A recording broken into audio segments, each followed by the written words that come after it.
Taylor. And for, I think now, over 4 months, you all have been here, living here this whole time.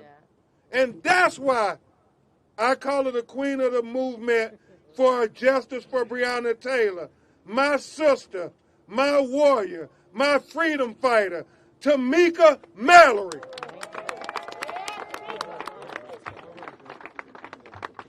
No justice. No peace. No justice. No peace. No justice. No peace. No justice. No peace. And if there ain't gonna be no justice, there ain't gonna be no peace. You know, I want to read something to you all that I learned of just the day after Daniel Cameron's decision. It says, "It is a great honor to receive the endorsement of the bipartisan Kentucky Fraternal Order of Police. To the men and women in blue, I pledge to be your advocate and your voice every day. When I first got into this race, I did so to bring focus to the public safety challenge of our lifetime, the drug crisis. And there is so much work to be done to fight this epidemic. I am humbled to have this endorsement, and as a chief law enforcement officer in Kentucky, I will work every day to make our communities safer and our families and citizens more secure." Half of that statement is from Daniel Cameron when he received the endorsement of the FOP, one of the most racist organizations that exist in America. I got time today. Okay.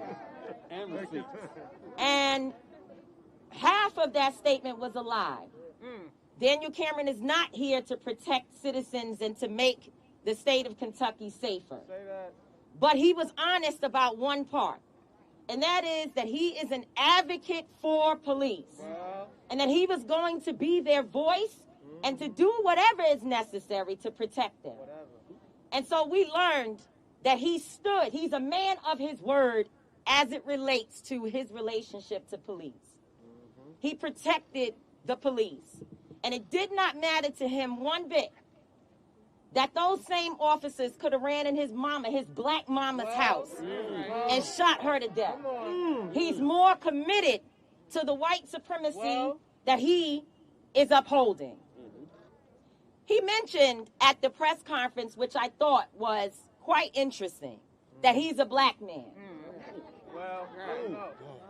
And as I laid and cried and hurt for Tamika Palmer and for Breonna Taylor and for Kenny Walker and for Janiyah, who we need to love up on. As I laid there and I thought about him saying he's a black man, I thought about the ships that went into Fort Monroe and Jamestown with our people on them over 400 years ago. And how there were also black men on those ships that were responsible for bringing our people over here. Daniel Cameron is no different than the sellout Negroes that sold our people into slavery and helped white men to capture our people, to abuse them and to traffic them while our women were raped, while our men were raped by savages. That is who you are, Daniel Cameron. You are a coward. You are a sellout. And you were used by the system to harm your own mama, your own black mama. We have no respect for you. No respect for your black skin. Because all of our skin folk ain't our kinfolk. And you do not belong to black people at all. We learned that on the same exact day that this announcement came out, it was the day that in September of, I forget the year, 1955, which was 65 years ago, Emmett Till was also killed again, denied justice. because the two white officers responsible for, the two white men, excuse me, responsible for killing him were let free. That happened on the same day. Now, I don't know if it's just that Daniel Cameron is stupid or that he is very, very, very clear about history and made a decision to wait 6 months and come forward with this announcement, this garbage that we received on the exact same day that Emmett Till's family received the same result. And the Historical Society. And the historic. You better talk, girl. You better talk. You better talk. But I want you to understand how wicked he is. That's right. How wicked he is. And how wicked this system is. The whole damn thing. Attorney Sam Aguiar, and I hope I don't get in trouble for this, but I gotta say it. Y'all know I push the envelope too far all the time. That's all right. Attorney Sam Aguiar said he spoke to the Attorney General's office and told them, do not have Tamika Palmer come all the way to Frankfurt, which is an hour drive away, to hear bad news and have to drive back. Do not do that to her. You can call on the telephone to tell her bad news. And that wicked man called for her to come there anyway and had this black mama to have to drive home with her sister and her family after hearing that they didn't even mention her daughter's name in the damn indictment process in this grand jury hearing. How dare you? What kind of man are you? How dare you? Coward. And we are not going home. We will make sure that this city is as uncomfortable as it can be, and we intend to travel across the state of Kentucky and make sure that in every corner of this state they know who you are, Daniel Cameron, and who is upholding the system of white supremacy that continues to oppress our people. The last thing we will say is, Mayor Fisher, don't get it twisted. Don't get it twisted. Do not think for one moment that you're going to hide behind a settlement or hide behind reform that we are happy to see that you actually support it, but it must be implemented, and we have to make sure that that work is done. But the main thing that matters at this point, you can have the National Guard, the Army, the white militia, the whoever you want to have here, LMPD, whoever you want to have. Anybody, turn them loose. We ain't scared. Tell them, turn them loose. But until you fire those cops, until your investigation returns the results that the police officers who murdered, they said they were mad at me for using the language murder. I said what I said.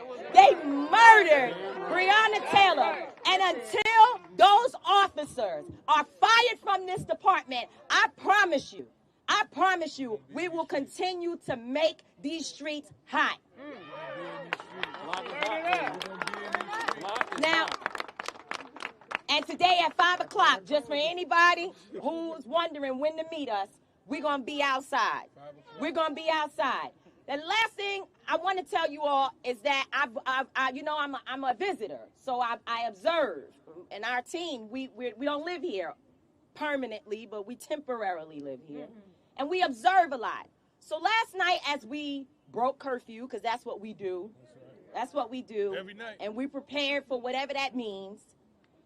We drove around and we noticed that there were some other people breaking curfew. There was other people breaking curfew. Talk about it. Talk about it. And we were rushing from a meeting to try to get to a church that is being a place of sanctuary for protesters so that they can be inside, because that's what y'all said y'all wanted us to do, was to be inside. Am I right about that?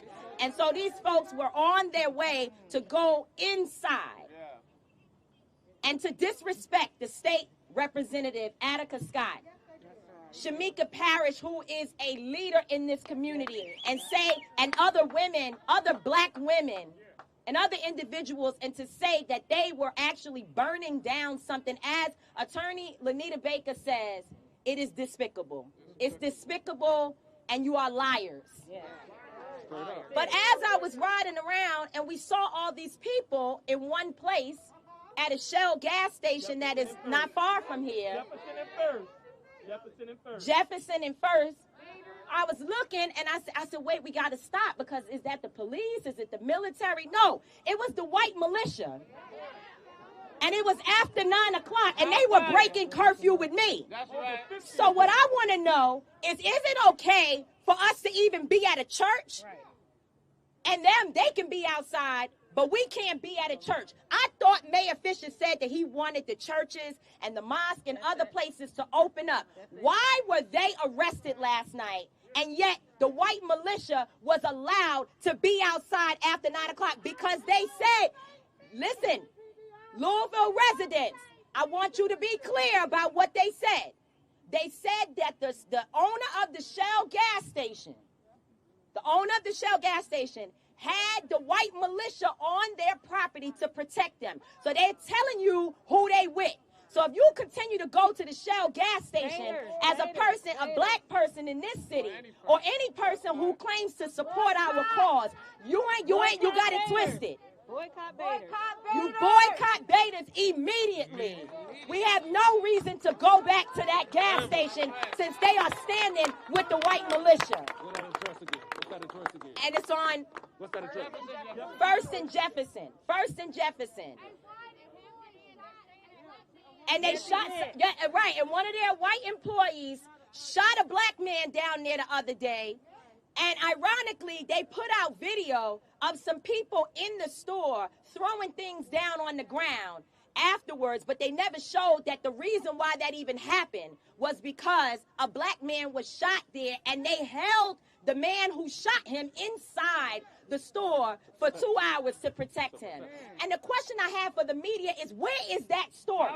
Why is it that people don't know a black man was shot at a Shell station and the white militia is being allowed to stand outside there and protect them? So I'm done. But I want to tell you that what has actually happened is that, one, Breonna Taylor has brought us together. Yes. Yes. And we will never be separated. And number two, we are prepared to fight until our own death, if it is necessary. Not just for her, but for every single little Breonna Taylor that is watching us. Not for what Dr. King did, not for what Coretta Scott King did, not for what those did in the past. They want to know what this generation is going to do to stand for freedom and justice. And I'm telling you, we didn't come to play. God bless you.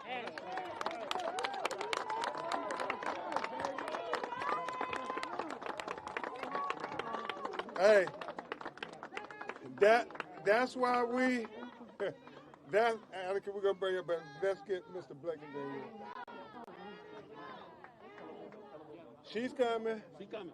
All right. Hey, that's why we call her the queen of this movement. And I will tell you, it's so important that we turn this moment into a movement, that we transform this pain into power. Yeah. That we transform this protest into policy. So I do want to announce that on October 14th, which is George Floyd's birthday, we want to have a national get out to vote rally in cities all across America. I know Reverend Al and George Floyd's family are going to go lead a march in Minneapolis, Minnesota. I pray that Bianca and Tamika and Lanita and Tamika again will help lead a march to vote for Breonna on that day in Louisville, Kentucky. We're asking for people all across America whose families have been afflicted by police brutality to go to the front line and help lead people to the polls, because the definition of insanity is to continue to do the same thing and expect different results. And I know that no candidate is perfect, but you vote for the candidate who has the interest most aligned with your interest. And that's all we gonna say. Now, right now, we're bringing a brother who came a long way to be here. And if you've seen any of his interviews, you know he come from